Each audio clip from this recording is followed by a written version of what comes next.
Qaida Reincarnated. I examined the other prisoners as best I could. Many of the dead were well enough to walk, or near, their hands clenched like eyelids against the grate, all stories forgotten, wiped out by noise and fate. "Oh, right, we're mostly dead," she said. "Comes from fast living. You remember little things, garter belts, condoms, stuff you think will last in times like these, a living touch, the smell of clothes flung down damp on stifled floors. I had these expectations after death. We all did. Young virgins, their ancient customers drinking endless tea. Instead, I saw ahead a troop of old men, gossips, crones.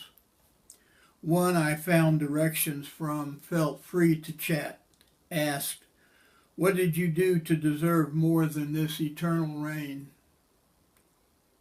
And mine, the leftover ground where their latrines were scrubbed more clean than their Bibles ever were, or their Koran, and all the other sacred texts, but nothing of the world's great art. So take this bucket with you. If you need to shit, the food's not great. Ah, fuck it. I stumbled back along the rutted track. A freedom fighter, not ashamed. I fought my way back up the road, too tired to warn the others as I came, breasting the long lines, praying unlistened expectations, blown out like trestles in a storm. Struggling to get on with it, little noticing the rain, the stench, the pain, the festering injury they would carry back to life. So here I am. Death's not worth it. I can tell you, interesting but not worth the trouble. The families last, in endless line. I cleaned the house, all the rest of course were gone, and waited for a knock.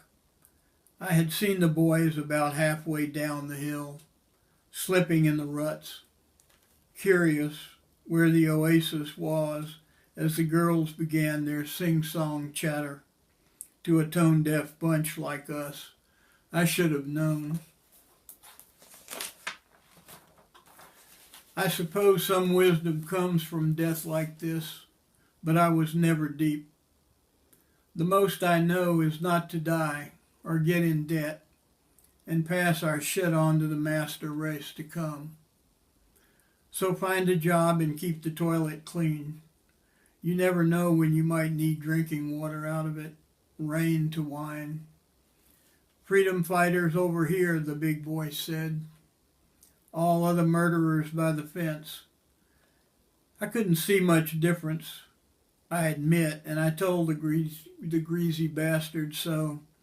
But he just grinned and bobbed his head and neck, a pump that wouldn't draw.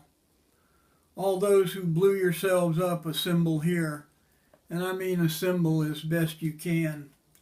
I saw two lower legs plodding down, a hand intact pulling a sack of miscellaneous parts, so nothing like we thought. And the guard, another fat guy, says, "So what did you think?